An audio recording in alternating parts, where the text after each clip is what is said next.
첫 순서입니다. 여러분들이 응원하시는 분이죠. 윤건영 민주당 의원 모셨습니다. 안녕하십니까, 의원님. 안녕하세요, 윤건영입니다. 반갑습니다. 네, 드디어 모셨습니다, 의원님. 저희가 불러주셔서 감사합니다. 꼭 뵙고 싶었는데 네, 일정이 잘 안 맞아가지고 네. 오늘에야 뵙게 됐는데요. 먼저 오마이TV 시청자분들께 인사 말씀 짧게 듣고 들어가겠습니다. 감사합니다. 구로울의 윤건영입니다. 반갑습니다. 네. 짧게 해주셨는데 자 바로 뭐 현안으로 들어가 보죠. 일단은 어제 윤석열 최후 변론이 있었습니다. 네, 1시간 8분 정도 진행된 최후 변론 의원님 쭉 보셨을 것 같은데 소감 좀 들어봐야죠, 의원님. 동굴 속에 사는 사람 같아요. 극우 음. 동굴 속에. 극우 동굴 네, 속에 사는 극우 동굴 속에 사는데 사람. 예. 동굴의 바깥을 쳐다보지 않고 예. 동굴 안쪽 벽면만 그들만의 세상에 살고 있는 대통령 같고요. 책임이 정말 없다. 국민에 대한 책임, 국정에 대한 책임은 정말 찾기 힘들었던 그런 최후 진술 아닌가 싶어요. 네. 어제 뭐 간첩 얘기가 25번 나올 정도로 맞아요. 죄송하다는 말은 2번, 번. 간첩 25번, 송구하다 1번, 미안하다 1번. 다 체크하셨군요. 예. 그런데 그걸 보면 결국에는 북한 지령을 받고 막 야당에서 예. 국정을 이제 혼란스럽게 하려고 했다. 뭐 그런 취지의 얘기를 이어간 거 아니겠습니까? 그렇죠. 선거 부정. 예. 선거 부정 얘기도 하고 예. 뭐 줄타는 얘기도 하고 네. 뭐 예산 얘기도 하고 하면서 그동안 뭐 이어왔던 그런 주장을 어제 총 집대성에서 얘기를 쭉 했는데 저희 시청자분들도 뭐 댓글을 통해서 정말 듣기 힘들었다. 네. 어떻게 이런 생각을 가지고 있었을까 이런 지적을 많이 하시거든요. 본인이 썼을까요? 그걸 저는 뭐 용산 대통령실이나 외부에서 많이 조력을 해줬던 걸로 보여지는데 네. 윤석열 일단 네. 팩트 체크를 하면 팩트 체크. 눈에 딱 걸리는 게 제가 국회 행안이니까 네. 경찰의 특활비를 다 깎았다, 단 한 푼도 남기지 않았다라고 최후 진술에 돼 있습니다. 근데 사실이 아닙니다. 거짓입니다. 거짓이다. 예, 왜냐하면 경찰 특활비의 대다수는 국정원 예산으로 잡혀 있습니다. 국가 보안비로 잡혀 있어서 그 부분 저희가 일절 손을 대지 않았습니다. 네. 경찰청장이나 경찰 수뇌부들이 쓰는 아주 경찰 전체 특활비의 극소 일부분만 저희가 손을 댔던 건데 그걸 네. 전부 다 깎았다라고 하더라고요. 그래서 뭐 그런 팩트가 틀렸다. 팩트 자체도 틀린 거고, 예. 그 다음에 기본적인 제가 좀 전에도 말씀드렸지만 책임이 없는 것 같아요. 예. 책임이 없다. 최소한 반성과 성찰은 일정 정도 할 줄 알았는데 전혀 그런 게 안 보이던데요. 제가 눈을 씻고 찾아볼래도 안 보였습니다. 오히려 뭐 자화자찬하는 내용도 있었고 네. 개혁을 하려고 했다라고 했는데 결국 뭐 거대 야당이 북한 지령 받아서 탄핵을 선동했다 예.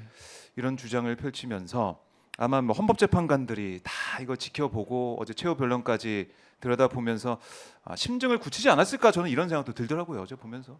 그러겠죠. 저는 예. 그래도 일말에 기대를 했던 사람들한테는 이제 절연하는 계기가 된 거 아닌가요? 어제 윤석열 대통령의 진술을 보면서 그래 미련 둬서는 안 되겠다. 중도에 계신 많은 분들도 그렇게 생각하셨을 것 같은데요. 중도에 계신 분들은 정말 진짜 안 되겠구나 이런 네. 판단. 근데 어제 그 내용을 77페이지로는 근데 글자 크기 때문에 네, 1시간 네. 좀 넘게 하고 끝났는데 이걸 보면서 정말 윤석열이라는 사람이 이런 생각을 정말 하고 있는 것인지 네. 아니면 이른바 극우 지지자들을 선동하기 위한 그런 재료로 쓰기 위한 그런 차원의 진술이었는지 둘 다죠. 저는 둘 극우 다? 교과서라고 봅니다. 교과서. 예, 극우 세력들에게 앞으로 나아가야 될 좌표를 일려주고 야, 우린 이렇게 싸워야 돼라고 예. 한 일종의 경문 아닌가요? 좌표. 그러니까 대통령이 아닌 거죠. 대한민국 음. 대통령이 국민 전체를 대상으로 국정 운영에 대한 책임 네. 그리고 이런 것들을 져야 되는데 예. 한 점도 안 되는 극우 세력들에 대한 일종의 좌표 그리고 경문 교과서 말이 안 되잖아요. 그렇네요. 예. 국민을 위한 대통령이라는 네. 자리인데 예. 그게 아닌 걸 다시 한번 확인을 했다. 예. 그리고 제가 앞서도 말씀드렸지만 동굴의 벽만 보고 산다, 극우들만 보고 산다라는 게 제가 23년도인가요? 예. 대정부 질문에서 총리한테 그런 말씀을 드렸어요. 음. 좀 이상하다 국정 운영이. 저도 네. 청와대에서 8년 있어봤지만 윤석열 대통령 국정 운영이 너무 이상한데 좀 잘못 가는 것 같지 않아? 그리고 주변에 있는 사람들의 너무 거구적인 사람들이 둘러싸여 있는 거 아니야라고 물어봤을 때 한덕수 총리가 절대 아니다라고 이야기했거든요. 그래서 그때 저는 아 그런가 했는데 대통령 자체가 극우예요. 지금 보면 대통령 자체가 극우다. 예. 그런 대통령이 극우 세력에 둘러싸여 가지고 이 양반이 막 이렇게 변한 게 아니라 예. 이분 자체가 극우인 것 같아요. 그 우리가 이제 내랑 우두머리, 내랑 수계하고 있는데 네. 거의 뭐 이제 극우의 우두머리 네, 같다는 네, 그런 네. 느낌도 받으시는 거고. 뭐 어제 최우진 술이 그거 아닙니까? 장소만 고스란히 바꿔 넣으면 광화문 정광훈 목사가 했던 말하고 뭐가 다르죠? 그렇네요. 예, 그 똑같죠. 얘기가 반복이 됐다. 예, 헌재에서 한 말이 아니라 광화문에서 한 말 아닙니까? 광화문에 자신이 있는 것처럼 거기 서서 연설하는 것처럼 네. 그런 느낌을 받았다고 말씀하시는 건데 그 부정선거 얘기를 또 사실은 하면서 선관위에 뭐 체크하기 위해서 이제 보낸 거다 그런 식의 주장을 또 했습니다. 저는 어제 최우진 술문 중에 여러 문제가 있긴 예. 하지만 그 중에서 가장 큰 문제 중에 하나가 어, 선거에 대한 문제예요. 선거. 그러니까 민주주의 국가에서 선거라는 거는 국가의 근간이잖아요. 흔들어서는 안 되는 기둥과도 같은 거거든요. 그걸 일국의 대통령이라는 사람이 흔들어 버렸어요. 북한을 끌어들이고 중국을 끌어들여서 자기가 살고 자기 죄를 사하기 위해서 그렇게 해도 됩니까? 해서는 안 되는 선을 넘었지 않습니까? 그리고 윤석열 대통령의 이번 탄핵 국면에서 저는 가장 문제였다라고 생각하는 지점이 네. 그 부분인데요. 이제까지는 금기시 되든 안 좋은 쪽으로 그걸 다 깨버렸습니다. 쉽게 말하면 공동체 의식이라든지 네. 대한민국은 법치주의 국가야라든지 음, 이런 거 서부지법에 들어가서 난동을 일으키면서 깨버리고요. 다 하나하나 깨버리는 거 아닙니까? 이 얼마나 많은 사회적 비용을 들여서 이걸 복구할 수 있을지 저는 잘 모르겠습니다. 그러니까 제 개인적인 느낌도 이거 그냥 대한민국 이 체제 우리 민주공화국 민주주의 체제를 무너뜨려 버리고 이 체제를 전복해 버리겠다라는 그런 식의 아 그럼요. 그리고 그걸 뭐 선동하는 듯한 그런 느낌을 네, 받았습니다. 네, 저도. 네. 어느 날 갑자기 눈 떠보니 선진국이었다가 눈 떠보니 후진국 돼버린 거 아닙니까? 민주주의 체제에 있어서는 상상도 못할 일을 저질렀던 거거든요. 네. 물론 경제적으로는 피해도 막심합니다. 예, 예. 지난번 국정조사 청문회에서 한국은행 총재한테 제가 여쭤봤거든요. 계엄으로 인한 피해, 경제적 피해가 어느 정도냐? GDP의 상당한 부분이고 네. 어림잡아 4, 5조 정도에 추정하더라고요. 대통령의 그런 그릇된 행동 하나로 인해서 네. 생돈 4, 5조가 날아간 거잖아요. 그냥 과하게 표현하면. 그리고 그 이면에 보이지 않는 조금 전에 말씀드렸던 사회적 비용. 쉽게 말해서 대한민국은 법치주의 국가야. 네. 이거 다시 세우는데 얼마나 많은 비용이 들까요? 그렇네요. 우리나라는요. 여러 정말 역동적인 국가입니다만 딱 두 가지를 지켜왔습니다. 뭐냐면 집회와 시위도 많고 막 되게 역동적이지만 국회에 대해서는 단 한 번도 이렇게 넘어서지 않았어요. 미국이 민주주의 선진국이라고 하지만 의회가 침탈당했지만 그렇죠. 국회는 그러지 않았는데 이번에 네. 윤석열 대통령이 군인들에게 총을 쥐어주고 국회를 들어가게 했어요. 두 번째는 예. 법원이 침탈당하지 않았습니다. 음, 우리가 아무리 과거 민주주의가 갈등이 심각해지고 뭐 민주주의 숙성 과정에서 여러 문제가 있더라도 네. 근데 이번에 법원이 또 침탈당했습니다. 이게 윤석열 정부 들어서 이 비상계엄 사태에서 벌어졌던 두 가지 핵심적인 장면이거든요. 그렇네요. 국회와 법원. 네. 이거 되돌리기에는 엄청난 비용 듭니다.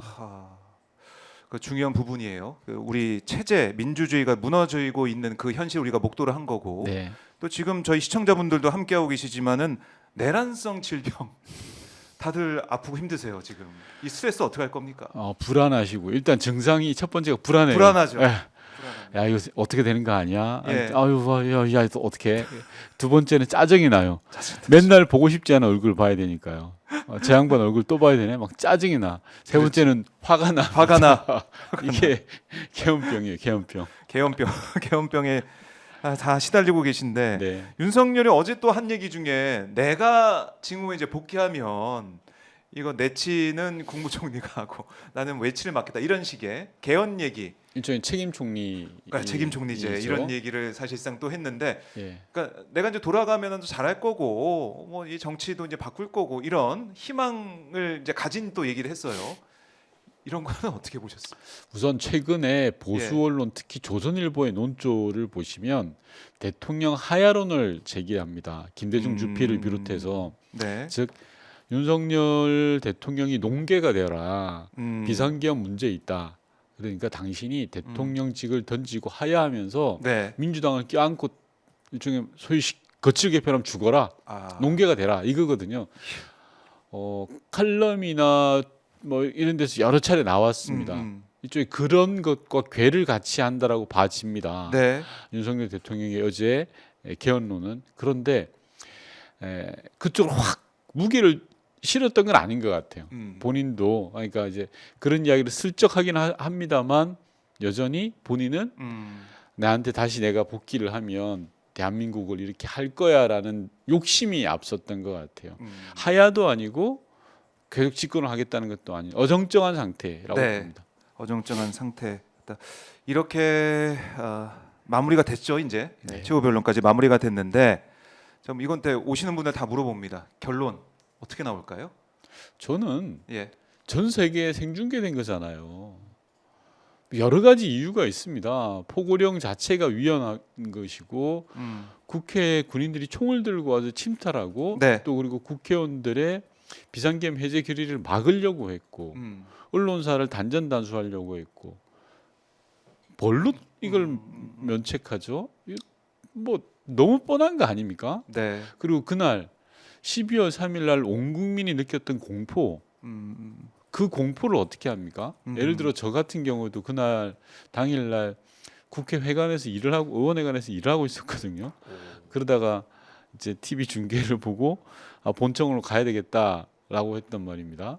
그때 하필이면 그날 또 야근을 하고 계셨어요. 예. 근데 저만 하더라도 본청에 들어가면서 저희 집에 있는 아이들한테 전화했어요. 다 그렇지 않습니까? 그게 공포잖아요. 야, 내가 이러다가는 잘못될 수도 있겠구나. 군인들이 총을 들고 오네. 아, 그래. 그런 맞아요. 대국민 공포를 심어줬던 사람이 윤석열입니다. 어떻게 봐줍니까 이거? 아무 일도 없던 것처럼 아무 네. 일도 일어나지 않았으니까 이거 뭐가 아무 일도 안 일어났어요? 그런 식의 앞서 주장을- 말씀드린 것처럼 대한민국 경제 최소 4, 5조 이상의 경제적 피해를 입혔고 보이지 않는 유무우형의 사회적 비용을 또 막심하게 피해를 입혔고 예. 온 국민의 공포에 떨게 만들었고 아유 이걸 어떻게 뭐 그러게요. 좀 8대 0이라고 이야기하는 것도 웃긴 거라고 봐요.